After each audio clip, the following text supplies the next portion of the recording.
Welcome everyone to the second video in the series of Bluebeam Essentials. In this particular video we're going to be looking at markups, doing some snapshots and also some of the measurement capabilities of Bluebeam. So before we kind of jump into that, obviously follow my YouTube channel.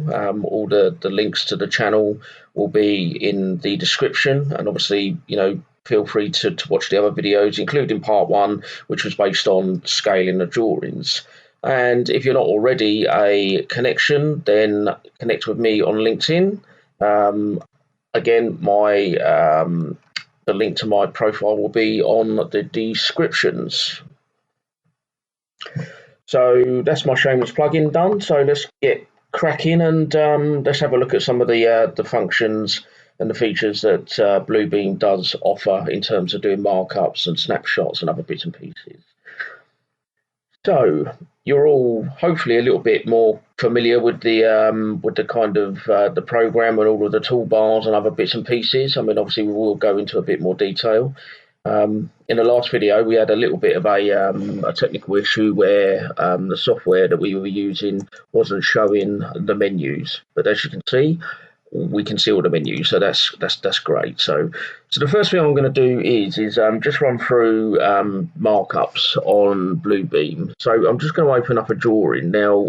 If any of you guys have seen the videos or the two videos that I did on Magic Plan, then you'll probably be very aware of this particular drawing that we produced on Magic Plan.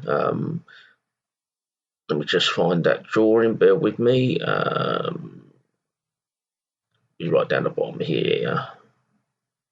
Here we go. Right, so we're going to open up this one here, which is a ground floor model here of my virtual office, if you like. So we're going to use this kind of plan to go through all the markup elements and other bits and pieces that will be key to this particular essentials video. So as you can see, obviously we've got a drawing.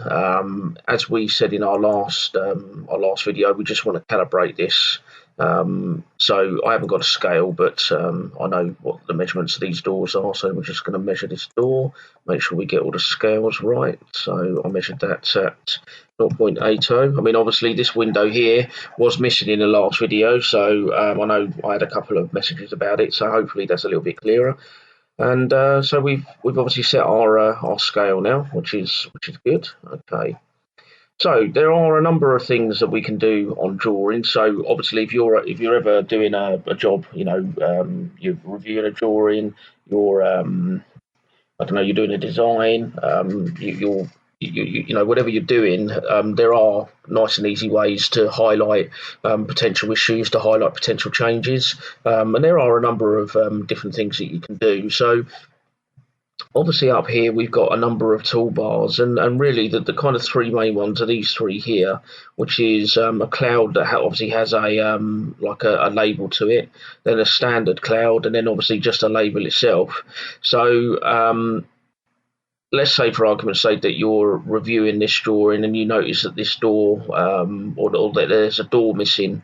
There is a door down here, so you might want to send this back to the client, or you might want to send this back to the contractor to say, look, there's a door missing there. You've done a survey, and there's a door there. So you've got two ways you can do that. So you can either click on the cloud kind of button there, and then you can just highlight the area to show where that cloud is, which does the job. And then you can then use the kind of call out element. So you just click on there and highlight where you want to put that, and just put door. So once you've done that, you can then click on that call out, and as you can see, there's no real box surrounding that at the moment. So if you come up to this kind of toolbar that appears when you're working on a particular element, you can see that the box hasn't got any lines around it because it hasn't been kind of made clear. So we're just going to increase that to 0.25, and as you can see, the cloud has obviously the the call out has now got a box around it. So you can then save that, and you can actually email to direct to the client, which is quite a good little feature, because there is a function up here. If you go into email templates, you can actually create a standard kind of email template. So let's say that you're looking at a drawing and you decide, actually, I want to send this drawing back to the client now because you marked it up. You might have a template in there that is specifics. You might have a bit of text in there saying, "Dear Mr. Client, so please see attached." But the easiest way is you can just click on email and just wait for my email. Right, okay. So as you can see here, it's created an email with that drawing attached, so you can send that to your client, and it really means that you don't have to worry about opening up your email and then starting a new email and dragging it over. You can just automatically email it direct from Bluebeam. The templates are quite good, especially if you're going to be sending a standard kind of response to drawings and other bits and pieces. So it's always best to kind of bear that in mind and spend a little bit of time putting those together if they're required.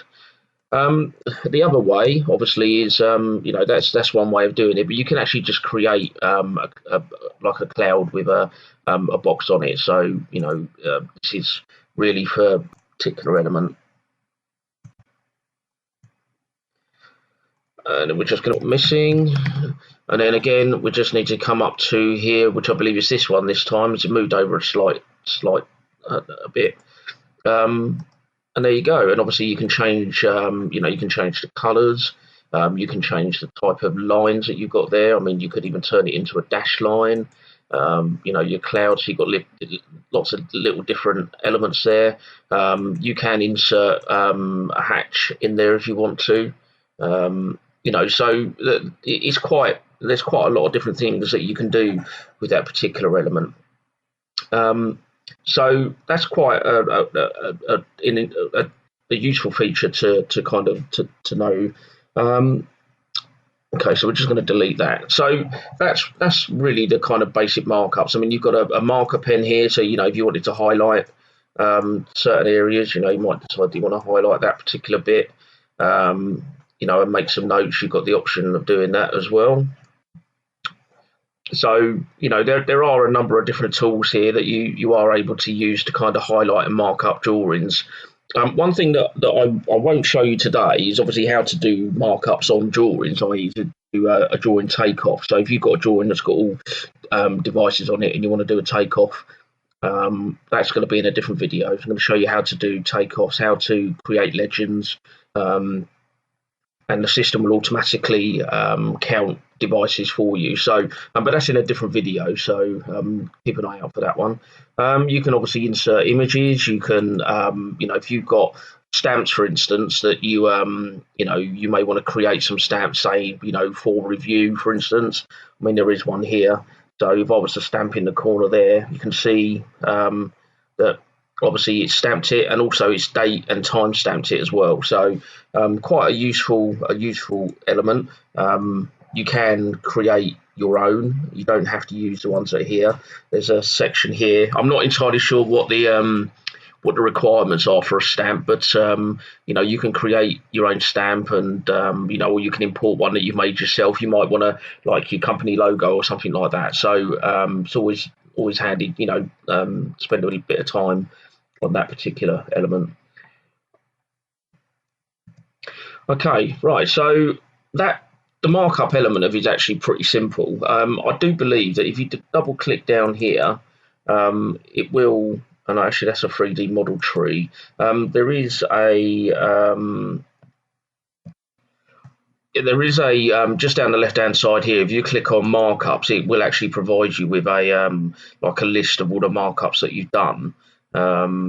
This needs a little bit more kind of information, really, and a little bit more delving into what's required. But as you can see, it's these elements here are actually showing. I don't know if you remember on my last video, or it might have been on the magic plan. But obviously, some drawings when they are created, they end up having these elements that are not flat on the drawing. So in this particular instance, you've got the names here, which are obviously listed here.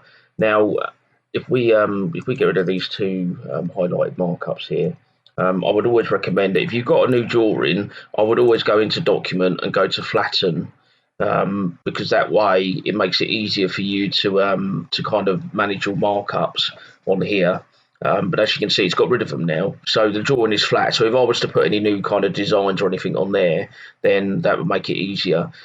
The other thing I would suggest is to use the layers. Now, on this particular drawing, because of the way it was created, you can see that we've got layers for doors, layers for structures, layer for text, and a layer for the walls. So we're going to click on walls. We're going to go to add after alarm. Okay, so let's create a new layer there. So what we need to do now is, if we were doing a design, so let's say for argument's sake, we're doing a fire alarm, we're going to put our smoke detector in there, like so. If we right click, or in this particular case, if you had a load of devices, if you were to right click and just drag over, and it would highlight them all, right click on there, click on layer, and add them to the fire alarm layer, like so. That way then, if you go back to the layers, as you can see, if I was to remove the fire alarm, the detector's gone. So that's obviously a good way to use layers. But obviously, if you need a bit more information about that, then let me know. Okay, so we're just going to delete that. Okay, so the next function I just want to kind of talk to you about quickly is what we call Snapshot. And what that's really used for is to kind of highlight relevant areas or copy relevant bits that are on your drawing. It has a number of functions. I'm only really going to show you how to kind of highlight elements on a drawing that you might be looking for a bit of clarification on. So for argument's sake, if we just get rid of text on there, let's say on this drawing we're looking for confirmation of what these two rooms are. So what we can do is we can go to the snapshot and we can go to edit, and as you can see, snapshot is here. But we can also, coming out of that menu, just press G on our keyboard, and it turns the cursor into this little crosshair with a kind of dotted box.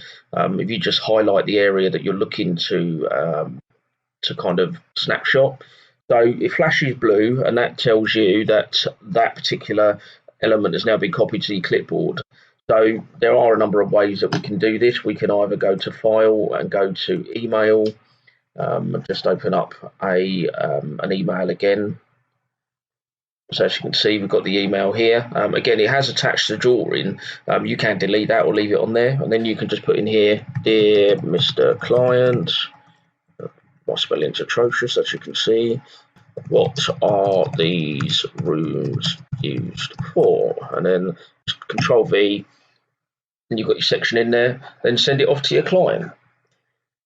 The other way is to, depends on what sort of project you're working on, but you can issue an RFI, because that might be a requirement of that particular contract that you're working on, that you are to issue an RFI. So Bluebeam does come with a number of pre-populated templates. Unfortunately, these drawing and zone plan templates aren't part of that package.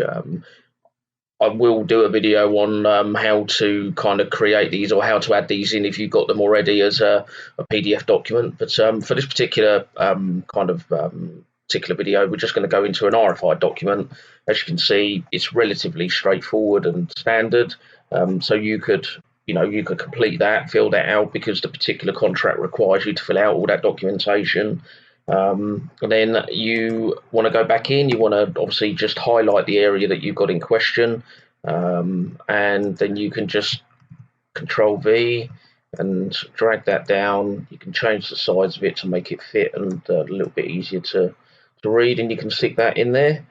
And then you can just go back to File, as we did previously, go to Email, and the email will automatically open up with that document attached, and you can send that to the client. that's a pretty simple way of kind of highlighting any particular issues, any changes, anything you're not sure of, and obviously trying to keep a log of what you're kind of, you're sending the client. So Snapshot does have a number of different functions, and we will touch on them over the course of the videos, because to be fair, there's lots of different elements that Snapshot can be used. It is a very, very intuitive type tool. So just remember that. Obviously, G is the shortcut. So before I go, and again, thank you for taking the time to watch and listen. Hopefully you found what I've gone through in this particular video useful.